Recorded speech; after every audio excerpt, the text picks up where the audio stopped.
sa akin ng parents ko. Gusto mo isoli sa kanila? Oh. Bakit? Kasi utang na loob ko po yun sa kanila. Ano yung halaga ng utang na loob mo? Malaki po kapag nag-work na po ako. Bibilan mo sila ng bahay, kotse, paano? Siguro po dinner po muna sa first world. Dinner na lang muna, no? Dinner muna tayo. Okay, okay. Kung kaya na po, yung mga gusto po ni mama and ni papa, madali po silang maging masaya. Mga bagay. Anong klaseng bagay? Kaya mga susi, ganyan. So dito, may lost and found kayo dito, no? Opo, yes po. Okay, so mga ilang items yan per day?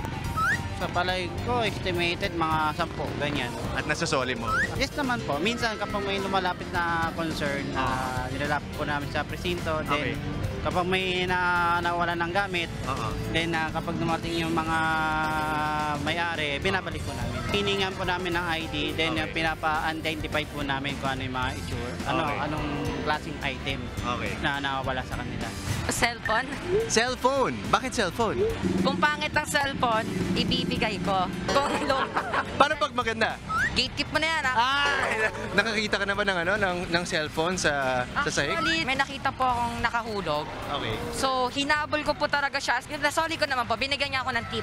Siyempre po, dapat, kailangan maibigay. Kasi masama yun. Pitaka. Pitaka. Kanino pitaka yun? Pag isa nahulog, lalo pag may ID, tatawagan ko kung nandiyan yung number niya. Galing naman ni Grabe. Kailan yung huling nangyari yan? Tagal na rin po. Mga 5 years, gano'n? Oh, may higit po. May Mga 5 years.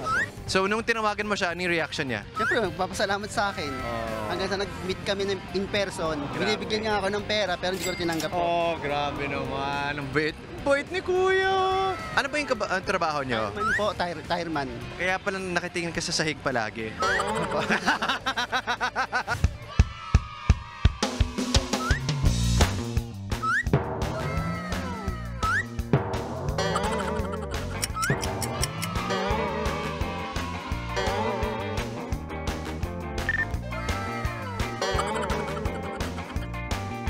Mga kapatid, Justin Quirino po. Masayang kwentuhan at makapulahang informasyon ang hatid namin tuwing umaga. Kaya mag-subscribe na at mag-follow sa social media pages ng News 5.